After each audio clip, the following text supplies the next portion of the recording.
Hi, and welcome to the I Teach Myself podcast. My name is Matthew Miniman, and this is episode 57. What can semantic satiation teach us about 0 days? So, semantic satiation, semantic satiation, semantic satiation, semantic satiation. What is this term? Semantic satiation is God, if I can even say that right. Semantic satiation is the concept where a word is said so frequently or so many times that it loses all meaning. You guys have probably done this to yourself. If you've ever tried to play with the buffalo sentence, meaning a sentence that is nothing but the word buffalo over and over again, buffalo, buffalo, buffalo, buffalo, buffalo, buffalo, buffalo, buffalo loses its loses its meaning quite rapidly. And it just makes it just sounds. It just makes sounds. And the language no longer matters to the word. It's just a sound at this point. And that's what semantic satiation is. And before we get into the relationship between this and 0 days, I thought I would define a few things for some folks.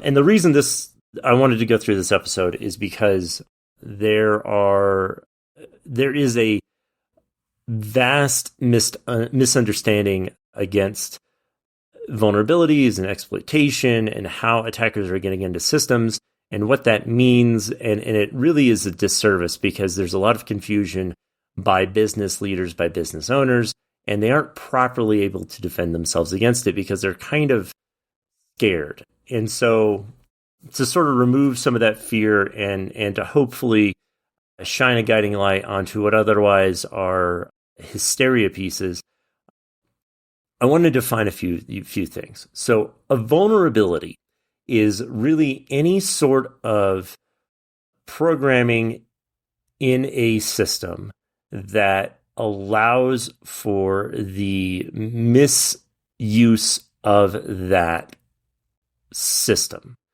And so vulnerability doesn't necessarily isolate itself to just software. It can be process, it can be a procedure, it can be a layout. A vulnerability is an inherent flaw in a system. And that flaw can be exploited to perform an attack. And so an exploit is an exercise of a vulnerability to perform activity that is otherwise unauthorized. And so exploitation is the active use of a vulnerability. And these terms are important to understand because when you see them in headlines, when you see them in articles, when you read about them, when you hear about them, it can become very scary because those words are big, vulnerability being kind of a $10 word, exploitation being an extremely scary word and having a lot of different connotations throughout history. It can seem really scary, and it can have a negative impact on the understanding of the underlying information. So for our purposes, we need to understand that vulnerability and exploitation or exploiting are the terms in use by which attackers have and exercise their will against a target. Remediation and mitigation are two other terms that are big, and they can be confusing and they can mean similar things, but they are definitely not the same. What remediation means is I have remediated or removed the threat. It is no longer a problem. So in terms of, let's talk about a vulnerability in a wall. Let's say you have a wall around your house.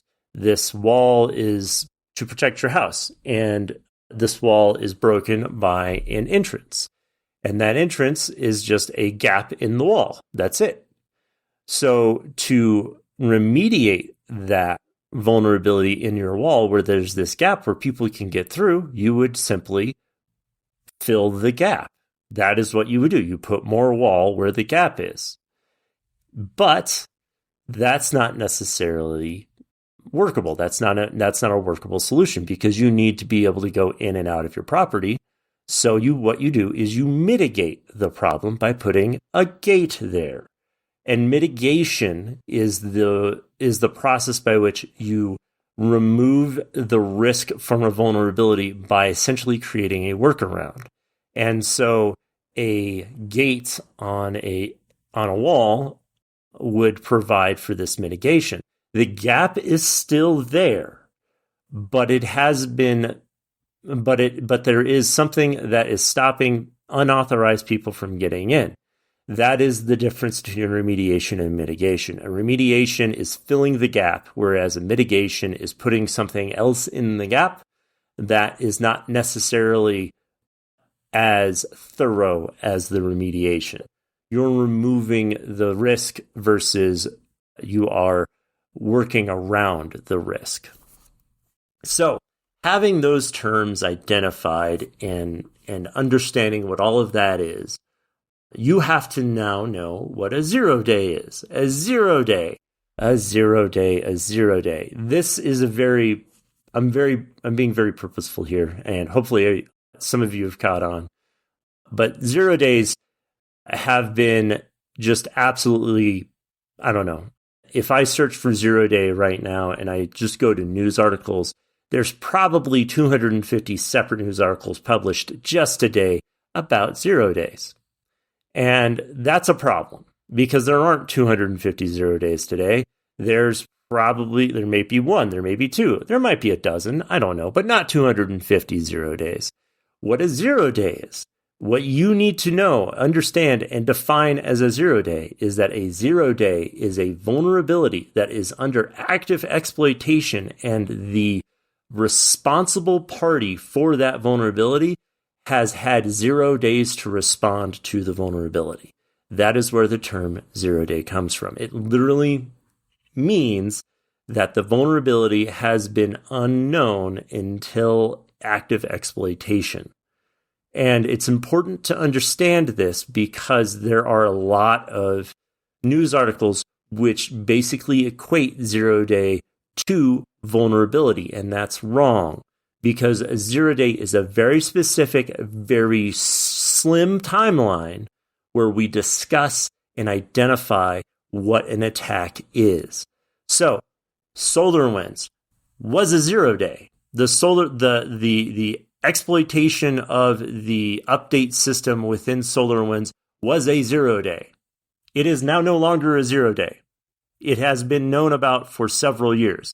Log4j, when it was under active exploitation before Java patched it, was a 0 day. It is now no longer a 0 day. These are important things to understand because what a lot of organizations and news companies and places do is they misreport what a 0 day is. And what that ends up doing is it shows bad data. So when you go and you look for how many data breaches have occurred due to 0 days, well, that depends. What definition of 0 day are you using? Are you using the journalistic definition of 0 day, which kind of means all vulnerabilities, or do you mean the literal definition of 0 day? And it's aggravating from a security research perspective, especially when you're trying to gather data for a podcast that you're trying to provide and teach people about security, about the impact of 0 days. And so it's important to understand this for a lot of those reasons and others, including things like you can't just call something a 0 day when it has an active fucking patch for it. That's not a 0 day. That is a remediated vulnerability, fucker. Goddamn.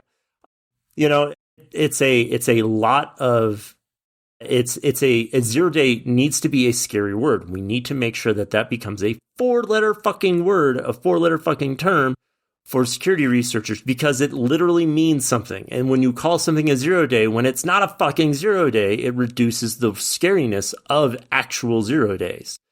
Because then, is this like the 0 day that Palo Alto had last week where, they told us to remove our management console from the internet?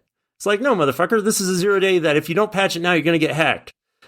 Those are the differences, and people need to understand and appreciate the difference between them. And these news organizations that say 0 day over and over and over again, it reduces the meaning of the term until it essentially just is meaningless. It just means vulnerability, which is bad because there's not another good term for a 0 day, for a literal 0 day. There's not another good term. There are plenty, but they're not as quick or quip-like so that you can easily spout them off. 0 day has a very direct connotation, and it's a very real measurement, and it makes things intelligible. So, from my perspective as a security professional, when you are hunting down 0 days, when you're attempting to patch a 0 day, it's a very scary time because you have no real understanding about what may be going on, because there's no time to investigate. There's no time to do a discovery. It's just kind of remediate as soon as you possibly can.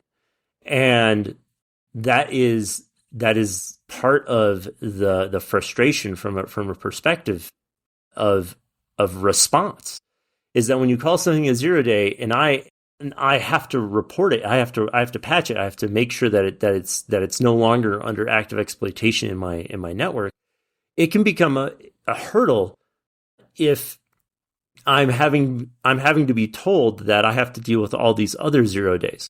Plus, there are policies and procedures that are affected by this terminology. If somebody says we operate with a zero tolerance policy on 0 days, meaning we must patch all 0 day vulnerabilities as soon as available, that has a direct impact on the amount of work and what is being done if that term is being used incorrectly. So the key pieces to 0 day, again, are that it has to be a vulnerability that is under active exploitation. So those two things have to be true. You cannot have a vulnerability that is not being exploited, that there's no proof of concept, that is just theoretical. If it's a theoretical vulnerability that nobody out there is actually exploiting, it's not a 0 day. It is a research component. It is a found vulnerability. It goes into the National Vulnerability Database. It gets a CVE number. It gets rated. It gets all of that. It's not a 0 day. It is a known vulnerability. Once it's being actively exploited, the question is, did the responsible party for that vulnerability know about it beforehand? So, for instance, if Apple has been warned about a vulnerability to one of their products, and one of their products becomes compromised because of that vulnerability, Apple does not get to claim that it's a 0 day because they were alerted to the vulnerability beforehand. And that is significant because they do not get to scapegoat that shit, and we need to hold them accountable. I pick on Apple because there have been several instances where they have been warned of vulnerabilities in their software and hardware, and they have ignored it until it has become an active exploit situation. And they're not the only company that does this, but they are one of the worst when it comes to that sort of thing. They don't like to listen to security researchers, and I'm not entirely sure why. I'm sure they have some pithy remark and legalese, and I'm sure if I were big enough, they'd give a shit and try to tell me why. But from the outside looking in, it doesn't make any fucking sense. They don't really listen to security researchers when vulnerabilities are brought up until it becomes an active exploit. There is an example of a calendar exploit that was brought up 90 days before somebody was able to actively create a proof of concept for malicious purposes, and then all of a sudden Apple was on it and they patched that calendar exploit.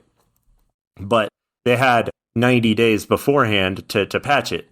So anyway, the responsible organization has to have some sort of, they have to have no lead time on the release of this exploitation. Typically, the way we find out about 0 days is after exploitation has occurred, or when exploitation is occurring currently. This is important because it's kind of reactive, and that's what 0 day, that's why I believe 0 day we need to rein in our use of it, is because when you say something is a 0 day, that means there is currently no fix and it is currently being exploited, and everybody who has that vulnerability is at risk and needs to respond accordingly. Now, a lot of security professionals will tell you, well, good, everybody needs to operate in that state at all times. And it's like, well, that's not in reality how the world works. Once things kind of level out to a norm, everybody becomes complacent and security becomes an afterthought. And so to make 0 days part of the norm means you're making it an afterthought. You're removing the meaning. Semantic satiation.